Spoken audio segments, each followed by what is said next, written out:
নমস্কার বন্ধুরা, রত্নাস দুনিয়ায় আপনাদের সবাইকে স্বাগত। বন্ধুরা, আজকের রেসিপি শিমের চপ। আপনারা তো অনেকভাবেই অনেক রকম চপ খেয়ে থাকেন। একবার শিম দিয়ে এরকম চপ বানাবেন, খেতে কিন্তু অসাধারণ লাগে। কিভাবে এই শিমের চপ বানাতে হয় আসুন আমরা রেসিপিটা দেখে নিই। শিমের চপ বানানোর জন্য ফ্রেশ শিম লাগবে। এখন তো ঠান্ডার সময় বাজারে প্রচুর শিম উঠেছে, আপনারা এরকম বাজার থেকে ফ্রেশ শিম কিনে আনবেন। আমি এখানে 8-10টা ফ্রেশ শিম নিয়েছি। শিমটাকে আগে ভালো করে ধুয়ে নিয়েছিলাম। এবার শিমের দুদিক অংশ এইভাবে কেটে ফেলে দিতে হবে। প্রত্যেকটা শিমেরই দুদিক অংশ এভাবে কেটে ফেলে দিতে হবে।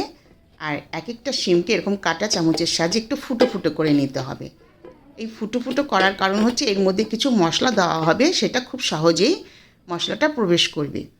এইভাবে সমস্ত শিম ফুটো ফুটো করে নেবেন। এবার পরিমাণ মতো লবণ দেবেন, নুডল মশলা দেবেন 1 চামচের মতো, হলুদের গুঁড়ো দেবেন 1/2 চামচের মতো। আপনারা চাইলে এখানে লাল লঙ্কার গুঁড়ো দিতে পারেন, যদি বাচ্চারা খায় তাহলে না দেওয়াই ভালো। এবার সমস্ত মশলাটা শিমের গায়ে ভালো করে মাখিয়ে নেবেন।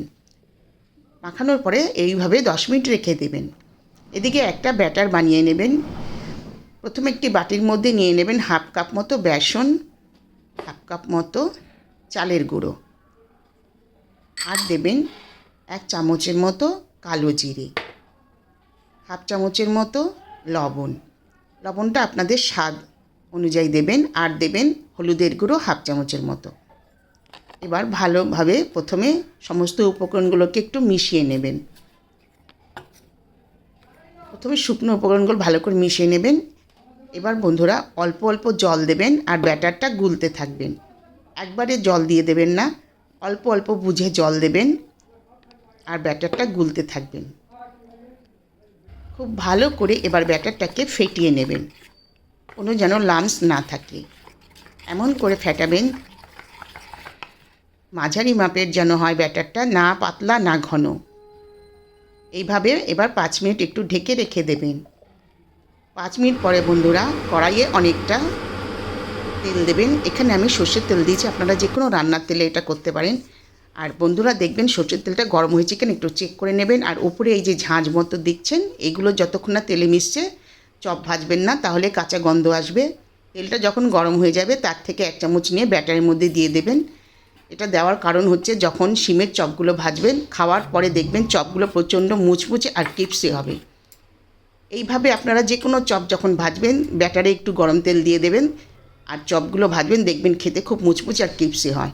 এবার এই ব্যাটারে শিমটাকে ডুবিয়ে বাড়তি ব্যাটারটা একটু ঝেড়ে এবার তেলের মধ্যে ছেড়ে দেবেন। তেলটাকে প্রথমে হাই ফ্লেমে গরম করে নেবেন। এবার যখন শিমের চপগুলো দেবেন তখন ফ্লেমটা মিডিয়াম করে দেবেন আর গরম তেলটা নিচ থেকে ওপরে এইভাবে দেবেন, তাতে শিমটা কাঁচা কাঁচা থাকবে না।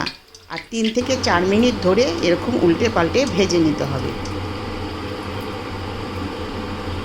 বন্ধুরা যখন দেখবেন সোনালি বর্ণের হয়ে এসছে তখন শিমের চপগুলোকে তুলে নেবেন।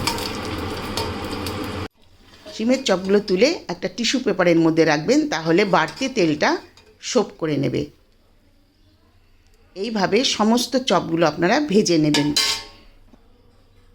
সমস্ত চপ ভাজা হয়ে গেলে আপনারা বন্ধুরা এটা এমনি খেতে পারেন, চায়ের সাথেও খেতে পারেন, মুড়ির সাথেও খেতে পারেন, এমনকি ডাল ভাতের সাথেও খেতে পারেন। আমি তো ডাল ভাতের সাথে খেতে খুব ভালোবাসি। খেতে কিন্তু দারুণ হয়েছিল। বন্ধুরা ভিডিওটা কেমন লাগলো, ভালো লাগলে সাবস্ক্রাইব করবেন, লাইক করবেন।